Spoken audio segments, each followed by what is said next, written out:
선형 변환이라는 굉장히 중요한 주제를 한번 다뤄보려고 합니다. 선형 변환은 말 그대로 뭔가를 변화시킨다. 그래서 사실은 함수랑 관련된 개념이거든요. 그래서 함수에 대한 개념을 조금 리뷰를 한 다음에 미적분화 기초이기도 하고 하니 함수에 대해서 조금 이야기를 해보려고 합니다. 그래서 먼저 함수를 약한 의미로 정의를 하자면 함수는 어, 모든 어, 어, fx는 y를 만족하는 모든 y는 오로지 하나만 있어야 된다는 것입니다. 그러니까 어, 결국에는 f가 x라는 걸 찍게 되면 모든 x에 있는 x에 대해서 fx를 만족하는 y는 하나만 있어야 된다. 그 말인즉슨 그냥 x 하나당 y 값은 오로지 하나만 정해져야 된다라는 뜻입니다. 네. 이랬을 때 함수를 분리할 수가 있죠. 그래서 인젝티브 펑션, 서젝티브 펑션, 바이젝티브 펑션으로 나눌 수 있을 거예요. 그래서 인젝티브 펑션이라는 것은 만약에 정의역에 있는 그 인풋 값이 다르면 아웃풋 값도 달라야 된다. 그리고 대우를 이용하면 만약에 아웃풋이 같다면 인풋 값이 같아야 된다는 뜻이죠. 네. 서젝티브는 치역에 있는 모든 이제 내지는 우리가 뭐 공역에 있는 모든 y에 대해서 y는 fx를 만족하는 x가 있다는 것이죠. 그 말인즉슨 모든 y는 어떤 x에 의한 함수값으로 대응될 수 있다는 것이죠. 그래서 우리가 만약에 그 치역을 fx로 만약에 한정을 지은다면 당연히 fx는 말 그대로 어떤 x가 있어서 fx로 가는 것이고 그 fx가 이제 y에 있는 것이니 그냥 이 fx 안에 있는 모든 함수값은 어떤 x에 대한 함수값이죠. 따라서 이것은 서젝티브한 것이죠. 그래서 바이젝티브는 이런 인젝티브와 서젝티브가 동시에 만족하는 그런 함수를 이제 바이젝티브 펑션이라 부르고 바이젝티브 펑션이면 항상 이런 역함수가 항상 존재해서 이렇게 좋은 성질을 만족했죠. 이게 마치 우리가 역행렬을 갖는 것과 되게 유사한데 네. 이것을 그림으로 한번 표현해 보면 우리가 어떤 함수 f로 하여금 이것이 x에 있는 모든 원소를 함수를 쏨으로써 이런 fx라는 치역이 생겼다고 해봅시다. 이것을 치역이라고 부르는 것이죠. 치역. 이 치역에서 f의 치역인데 우리가 역함수가 있는지 확인하려면 사실은 이제 역함수를 한번 써봐야 될 거 아닙니까? 그죠? 그래서 만약에 인버스 함수를 고려한다면 방금 말씀드린 인젝티브 펑션의 경우 여기에 대해서 다시 말해 치역이 아닌 공역 중에 치역이 아닌 부분은 어디로 가야 될지 몰라요. 따라서 얘는 함수가 정의되지 않는 겁니다. 왜냐하면 역함수가 정의되려면 어, 역함수의 정의역인 y의 모든 원소에 대해서 함수값이 정의가 돼야 되는데 함수값이 없는 거예요. 안 알려주는 거죠. 그러니까 없는 거죠, 애초에. 그죠? 그래서 정의되어 있지 않기 때문에 결국에는 인버스가 존재하지 않고 인젝티브 펑션은 일반적으로 서젝티브 펑션은 이런 식으로 어떤 서로 다른 두 정의역에 대해서 같은 함수값을 갖는 경우가 생길 수 있어요. 이런 식으로. 그렇죠? 이 군집이 전부 다 같은 함수값을 갖는 것이죠. 역함수가 생길 때 문제가 되는 게 무엇이냐면 지금 약간 그림을 잘못 그린 것 같은데 이 y 전체를 덮겠죠. x의 이제 fx는 이제 서젝티브이면은 y의 모든 곳이 이제 치역이 되기 때문에 문제는 이런 경우라는 것이죠. 네, 이런 경우라는 것이고 그러면 역함수를 정의할 때 이 방향은 정의가 돼요. x 하나당 y가 딱 정해지니까. 근데 문제는 이 하나의 y에 대해서 x 값이 반대로 갈 때는 정의가 되지 않는다는 거예요. 만약 이걸 하나만 정의하면 나머지 애들에 대해서는 이제 어떻게 할 것이냐. 뭐 이건 사실 중요하진 않지만 어쨌든 이것 자체가 역함수로 하여금 정의가 되지 않는다는 것입니다. 네. 그래서 함수가 아니게 된다는 거죠. 여기서 여러 개로 쏘게 되기 때문에 만약에 이걸 역함수로 이렇게 쓰게 된다면 그래서 이 두 가지가 사실은 정확히 서로를 약간 보완하는 개념이고 사실은 그래서 이 개념이 되게 재밌는 개념인데 바이젝션은 이 두 개가 결국에 다 가능해진다는 것이죠. 오로지 하나만 이제 하나만 여기에 있는 얘들 중에서도 대응되지 않는 함수값이 정의되지 않는 얘들이 없는 것이고 여기서도 오로지 하나의 정의역에 대해서는 오로지 하나의 이제 함수값이 대응되는 것이죠. 이런 경우는 안 된다는 것입니다. 같은 함수값을 갖는 것도 안 된다는 것이죠. 이렇게 되면 바이젝션이 될 수 있다는 것입니다. 네, 그러면 이 행렬 A를 함수로서 해석을 해보자라는 것인데요. 항상 이 두 공역과 정의역과 공역은 0벡터라는 걸 갖고 있죠. 왜냐하면 A는 벡터 공간에서 벡터 공간으로 가는 것이기 때문입니다. 네. 그럼 생각해보면 항상 우리는 널 스페이스라는 얘가 오로지 0으로만 간다는 걸 알아요. 이게 언제 문제가 발생하죠? A의 인버스를 보낼 수 없는 경우, 이게 바로 서젝티브한 경우죠. 서젝티브한 경우가 이 널 스페이스가 0 하나만 있으면 좋은데 0이 아니라 나머지 애들도 이렇게 많이 있어서 A의 역함수를 생각할 때 얘네들을 이렇게 보내줘야 될지 이렇게 보내줘야 될지 이렇게 보내줘야 될지 정의가 안 되어 있다는 겁니다. 내지는 이렇게 정의를 여러 개로 보낼 수 있게 된다면 얘는 함수가 아닌 것이죠. 따라서 이 널 스페이스는 바로 이제 서젝티브 맵과 관련된 인버스의 문제가 여기서 발생을 하게 됩니다. 마찬가지로 결국에는 이 R의 n을 통해서 이 A를 취해주면 결국에 컬럼 스페이스로 가게 되는 것이죠. 그렇죠? 이 컬럼 스페이스가 만약에 전체 공간을 덮지 못한다면 여기가 바로 무엇이죠? 레프트 널 스페이스였어요. 그렇죠? 이 레프트 널 스페이스의 문제는 바로 무엇이었어요? 여기는 바로 인젝티브 펑션의 인버스 문제에 정확히 해당하게 되는 것입니다. 왜냐하면은 여기 있는 애들은 A의 인버스를 취해주면 어디로 갈지 정의가 안 되어 있기 때문이죠. 네. 그렇죠. 그래서 널 스페이스들끼리 각자가 갖고 있는 것이 결국에 함수로서 해석을 하게 되면 비슷한 맥락을 공유하고 있다는 것입니다. 한편 이 널 스페이스 오브 A는 가끔가다 커널이라고 부르기도 합니다. 그래서 커널이라는 이름을 사실은 수학적으로 많이 쓰기도 합니다. 네, 그래서 만약에 레프트 널 스페이스가 이게 디멘션이 0이고 그러니까 아예 없고 그러니까 0만 있고 널 스페이스도 0만 있다면 A의 인버스는 존재한다는 것이죠. 그래서 다시 말해서 칼럼 스페이스가 전체 이제 치역을 꽉 채우고 널 스페이스가 오로지 0 하나라면 A의 인버스는 존재할 것이다. 이건 함수로서 그럴 수밖에 없다는 것입니다. 그러면 이제 인젝티비티는 진짜로 이게 갖고 있는가라고 생각을 해보면 갖고 있습니다. 이게 사실 행렬과 벡터의 곱이 정의된 것 자체가 이렇게 정의되거든요. ax1과 ax2가 같으면 우린 얘네 둘을 빼면 이 벡터 사이의 선형 이제 결합으로 생각을 할 수가 있죠. 그러면 이 말인즉슨 x1 빼기 x2가 널 스페이스에 있어야 된다는 건데 인젝티브 하려면 이것을 만족하는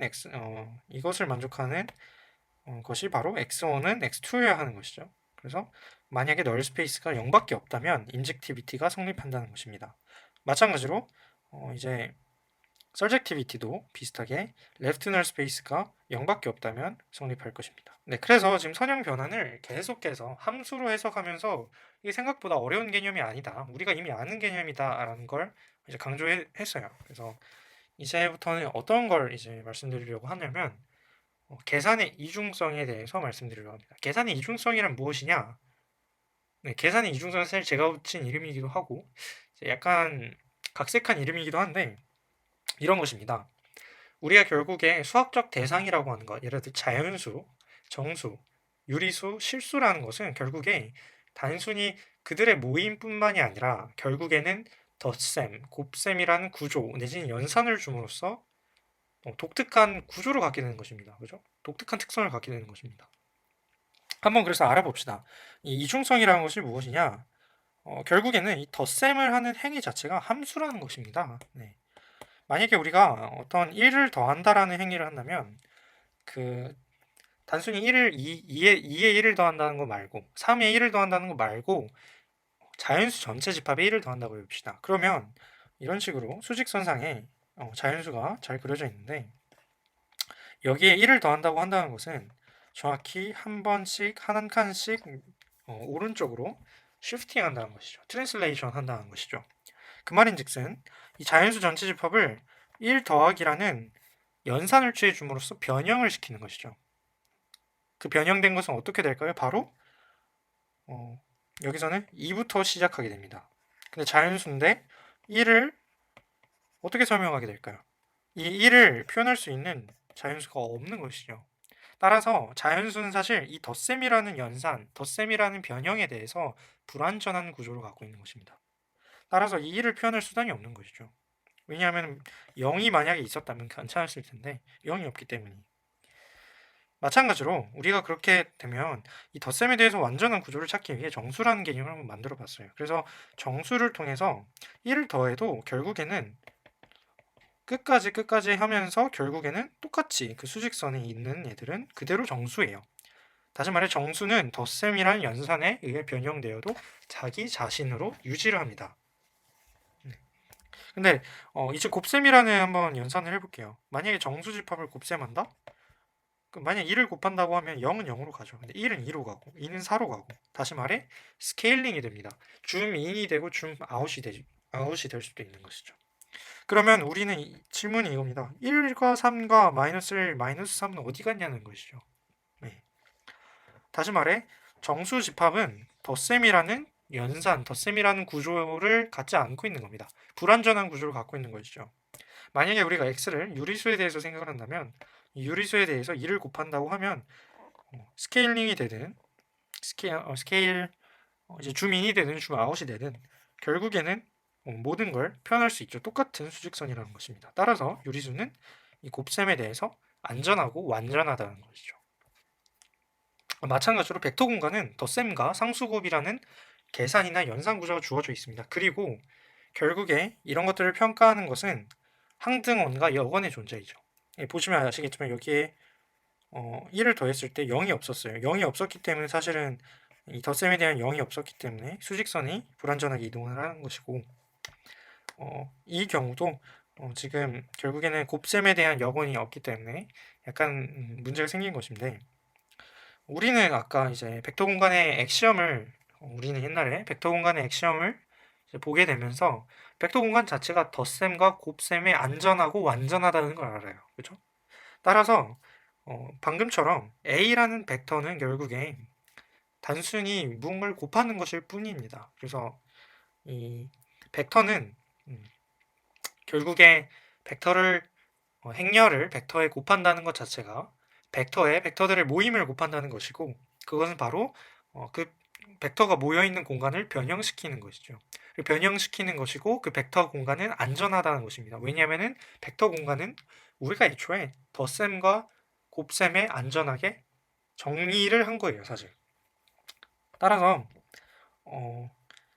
계산의 이중성이라는 것은 다른 것이 아니라 애초에 무언가 이렇게 연산을 취해준다는 것 자체를 함수로 간주할 수 있다. 공간을 변형시키는 것으로 간주할 수 있다는 것입니다. 네. 네, 괜찮죠? 제가 이렇게 설명을 드렸고요. 네, 그 다음에는 예시를 한번 보도록 하죠. 그러면 우리가 만약에 어떤 로우 벡터인 이 1을 곱한다라고 생각을 해봅시다. 그렇게 되면 XY 컬럼 벡터의 이 1을 이제 결국에는 이제 다 프로덕트를 한 것 같은 것인데 내적을 한 것과 같은 것인데 그렇게 되면 2x 더하기 y는 1이 되죠. 이것이 무슨 뜻이냐 하면 만약에 x랑 y가 0이었다면 2x 더하기 y는 0일 거예요. 만약에 x가 0이고 y는 1이었다면 2x 더하기 y는 1일 것이라는 것이죠. 그러면 우리는 어떤 걸 그릴 수가 있냐면 바로 등고선을 그릴 수 있습니다. 우리는 이 2,1이라는 로우를 곱함으로써 이 x, y들의 공간을 변형시킬 수가 있어요. 어떻게 변형시킬 수 있냐? 이 0인 애들은 2x 더하기 y가 0인 애들로 그리고 만약에 x가 1이고 y가 0이면 이런 얘들이죠. 그럼 얘들은 2인 얘들로 그리고 x가 0이고 y가 1이면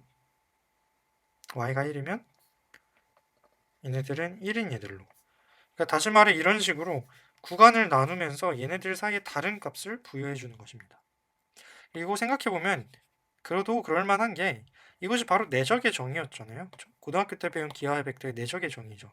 2,1에 벡터를 내적한다는 것 자체는 결국에 공간을 2차원의 공간을 변형시켜서 2,1 방향에 한 차원으로 축소를 시키겠다는 것입니다. 그 말인즉슨 이런 2차원의 벡터들을 이 2,1이라는 벡터와 얼마만큼의 관계를 갖고 있는가로 이런 식으로 매핑을 시킨다는 것이죠. 변형을 준다는 것이죠. 그래서 아까처럼 만약에 x가 y가 0이었다면 여기로 찍힐 것이고 1이었다면 그러니까 0,1이었다면 xy가 0, 1이었다면 이 1로 찍힐 것이고 만약에 1, 0이었다면 이 2로 찍힐 것이고 뭐 이런 것이죠. 네. 물론 이 2,1이라는 길이도 뭐 곱해줘야겠지만 네. 그래서 이 2차원의 공간을 한 차원으로 축소시키는 것입니다. 지금 이 내적을 시킨다는 것 자체가.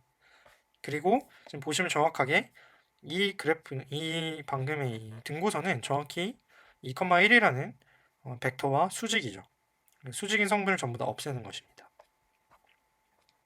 마찬가지로 이제 행렬을 곱한다고 생각을 하면 1,1과 1,-2라는 것을 우리는 원래 리니어 컨비네이션으로 생각도 했지만 결국에는 이 행렬을 곱한다는 것은 이런 식의 로우를 곱하는 걸 하나하나씩 생각할 수 있다는 것입니다. 이게 무슨 뜻이냐? 우리는 먼저 1,1을 xy 곱함으로써 1,1을 xy 곱함으로써 x 더하기 y로 되는 것. 이게 방금 봤던 이 벡터의 이제 변형이죠. 이 벡터 하나가 2차원 xy가 들어있는 공간을 변형시키는 것이죠. 한 차원으로. 그게 바로 1,1로의 사형이죠. 그죠? 1,1로의 사형입니다. 그래서 얘네들을 이런 식으로 벡터들을 내적을 시키면 이렇게 내적을 시키면 정확히 이런 등고선을 만들면서 하나의 차원으로 축소하게 될 것이에요. 네. 마찬가지로 이 두 번째 1-2는 1,-2라는 이 벡터를 기준으로 등고선을 이렇게 그리며 이것 또한 하나의 차원으로 축소를 시키는 것이죠. 여기로 바꾸는 것이죠. 네, 따라서 결국에는 이것을 이제 첫 번째로 첫 시간 이제 선형대수 첫 시간에 이야기해드렸던 horizontal view, 그러니까 vertical, 그러니까 매트릭스의 행렬 곱하는 매트릭스의 벡터 곱하는 게 이제 결국에는 선형결합인 거는 이제 vertical view였고 지금처럼 곱하는 것 자체가 트랜스포메이션에 의해서 이제 변형이 되는 것이죠. 2차원의 공간이 1차원의 공간으로 축소하는 것입니다. 그렇게 보는 것은 결국에 horizontal view인 것이죠. 이렇게 가로로 보는 것. 그렇죠?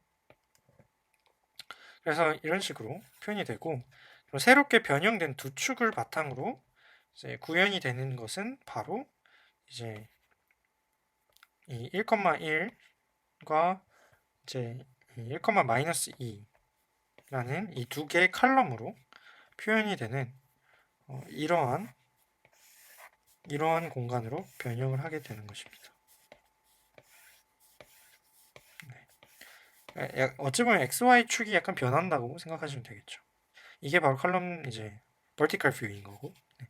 이에 대해서는 다시 한번 나중에 설명해 드리도록 하겠습니다. 네, 그래서 선형 변환에 대해서 이제 다시 이제 제대로 한번 설명을 드리자면 선형 변환은 A를 곱함으로써 기존에 있던 이 Rn이라는 구조를 변형해서 Rm으로 변형시키는 것입니다. 그리고 변형하는 과정에서 이 널 스페이스와 레프트 널 스페이스가 작용을 하는 것이죠.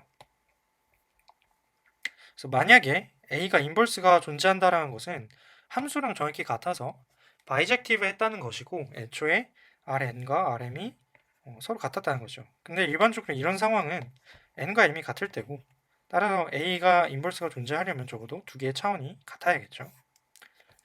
네.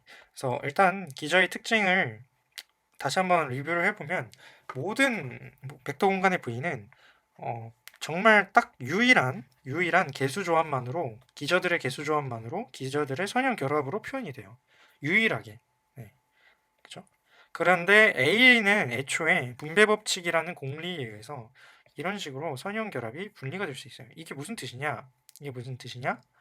결국에 여기에서 서로 선형 결합을 해서 보내나 각각을 보낸 다음에 여기서 선형 결합을 하나 결과가 같다는 것이죠. 이건 굉장히 놀라운 결과입니다. 왜 이게 놀라울까요? 우리가 이미 알고 있는 선형 함수인 y는 2x를 보면 2알파 x1 더하기 2 베타 x2는 정확히 우리가 알고 있는 이런 식으로 되고, 각각의 함수값을 y1, y2라고 하면 이렇게 되죠. 이게 선형 함수니까 그럴만도 해요. 그러나 이제 일반적으로는 그렇지 않다는 것이죠. 예를 들어 y는 x제곱 이라는 비선형 함수를 대입을 하면 얘는 이렇게 되기 때문에 절대로 각각을 제곱한 뒤에 알파, 베타 선형 결합한 게 아니라는 것입니다.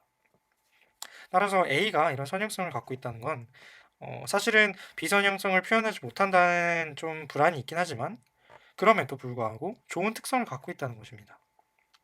네. 왜 이게 좋은 특성이냐? 바로 이것 때문이죠. 방금 말씀드렸다시피 모든 벡터 공간의 벡터는 기저들의 유니크한 유일한 선형 결합으로 표현할 수 있습니다. 그 말인즉슨 이런 식으로 기저들의 유니크한 개수 조합의 서메이션을 표현될 수 있다는 것이죠. 얘를 A를 취해준다는 것은 말 그대로 이제 A는 리니어리티, 다시 말해 이런 성질을 갖고 있기 때문에 얘네들은 이런 식으로 안에 취해진 것과 같다는 것입니다. 그렇게 되면 결국에는 기저의 변형만 고려한다면 유일하게 그 V가 AX를 통해서 변형되는 W로 될지라도 얘네들은 그 개수 조합은 그대로 동일하게 유지가 된다는 것입니다. 네. 이런 식으로 말이죠. 네. 뭐 이런 식으로 표현하죠. 네. 그래서 유일하게 표현할 수가 있고, 그렇게 된다면 우리는 선형 변환을 단순히 기저가 어디로 가냐만 확인하면 된다는 것입니다. 네. 기저가 어디로 가는지만 확인을 하면 우리는 선형 변환을 완벽하게 이해할 수 있고 모든 공간이 어떻게 변형되는지를 확인할 수 있다는 것입니다. 네. 그래서 대표적인 선형 변환의 예시를 한번 보도록 할게요. 그래서 로테이션의 경우 이렇게 x축에 y축에 있으면 이 두 1,0과 0, 1이 어떻게 회전을 하게 되죠? 맞습니다. 이렇게 세타만큼 회전을 하게 되죠. 그러면 그것에 맞게 코사인 세타가 될 것이고 사인 세타로 변형될 것이고, 그렇죠? 그리고 얘는 마이너스 사인 세타가 될 것이고 얘는 코사인 세타가 될 것입니다.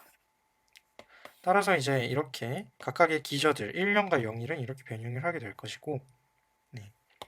그럼 애초에 이 선형 변환을 매트릭스로 표현해서 A라고 한다면 우리는 임의의 벡터 AB를 결국에는 A 곱하기 1, 0 더하기 B 곱하기 0, 1로 표현해서 A 곱하기 A 1, 0과 B 곱하기 A 0, 1 이게 바로 무엇이죠?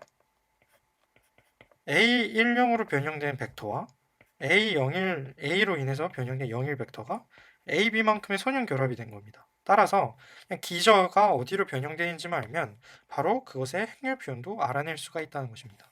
따라서 이 로테이션의 행렬 표현은 바로 1년과 0일이 어디로 변형되는지를 그냥 모아놓기만 한 코사인 세타, 사인 세타, 마이너스 사인 세타, 코사인 세타라는 것이죠. 네.